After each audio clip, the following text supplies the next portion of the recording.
Hey guys, today I'm going to take you through 5 tips to optimize your results in 2017.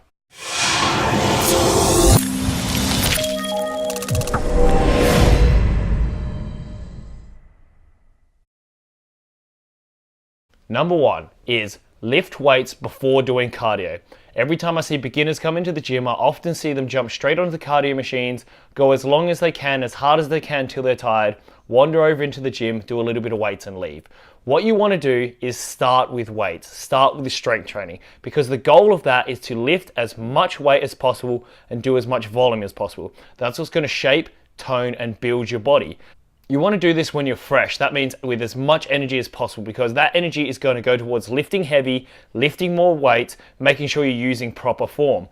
Then once you've done all the hard work, which is going to give you most of the results as well, coming from your strength and weight training, then you go and you do your cardio, because cardio's goal is to burn off excess energy or fat.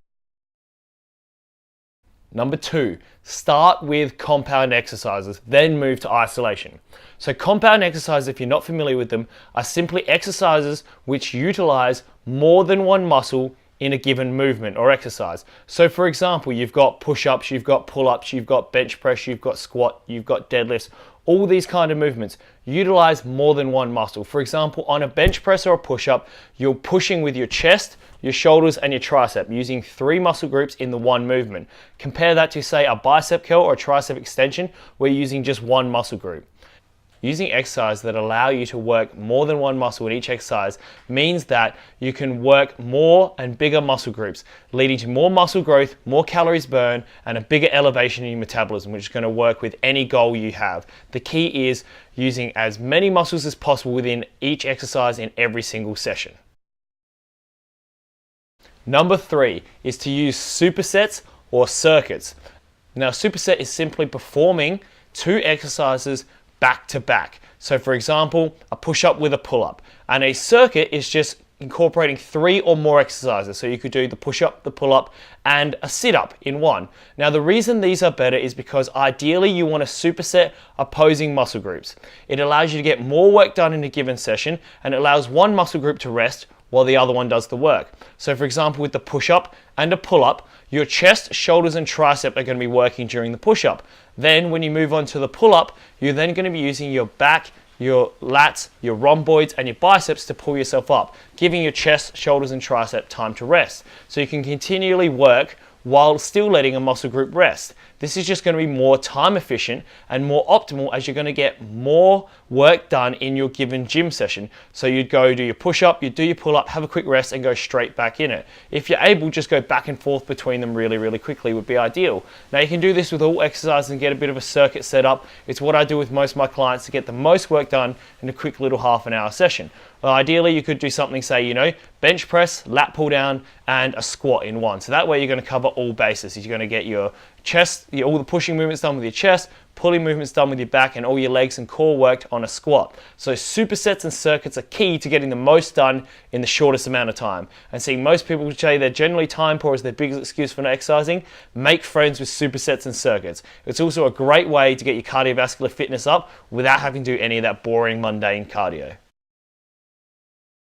Number 4 is perform HIIT cardio, or high intensity interval training.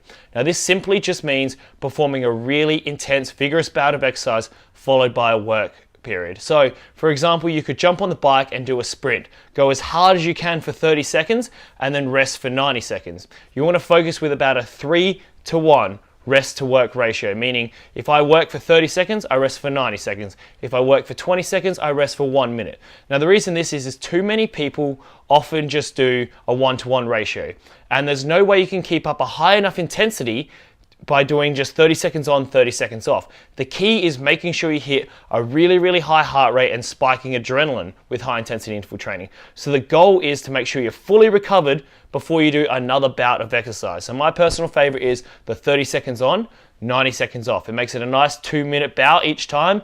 Perform it 5 times, that's 10 minutes of cardio for you, just starting off with. It's a great way. Now the reason this is far more optimal than steady state cardio is because you burn far more calories in the time period allotted. So say 15 minutes of HIIT versus 15 minutes of steady state, you burn so many more calories during high intensity interval training than you will doing steady state.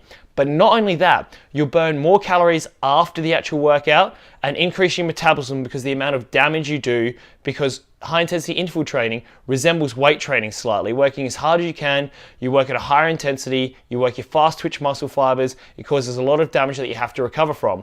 Whereas steady state, generally, as soon as you finish the cardio, your excess calorie burn ends because you're not working at a very high intensity. So high intensity interval training wins all round. The only downside can be is if you do too much of it, it will start to interfere with your leg training in the gym. So just make sure you keep a balance with that. Cardio should only be a tool to aid in weight loss, not the only thing you're relying on. Number 5, now this is the biggest and most important one, is pay attention to what you're eating. Now, too many times I see people come in the gym and they bust their butts, but they end up going nowhere. And I know it's because they're obviously not paying attention to what they're eating. It doesn't matter how hard you work in that 60-minute intense session, you can undo that by rewarding yourself with a simple little treat when you get home if you don't understand calories. The key thing here is understanding that nutrition and training need to be complementary, and to see optimal results, they have to go hand in hand. If anything, nutrition is more important than the training. Nutrition is ultimately what's going to determine your results, because if you're consuming too many calories through your diet, it takes way too long to try and burn them off in the gym. So making sure you've got a good, solid diet foundation will make sure that all your hard-earned work in the gym isn't going to waste. You want them to work together with a symmetry. Otherwise, you're just going to be spinning your wheels, spending all this time working your butt off in the gym and seeing minimal results. And that's just going to lead to burnout because you're putting in all this hard effort and you're not seeing the return you should, simply because you're just not paying attention to the little things in your diet. Mainly just making sure you don't consume too many calories and you get enough protein. Those are the biggest keys. I've done a video on that which I'll link to, so you can go to that, so you can get the big nuts and bolts of nutrition understanding, so you can really see some good results and make sure that that's aligned with your training.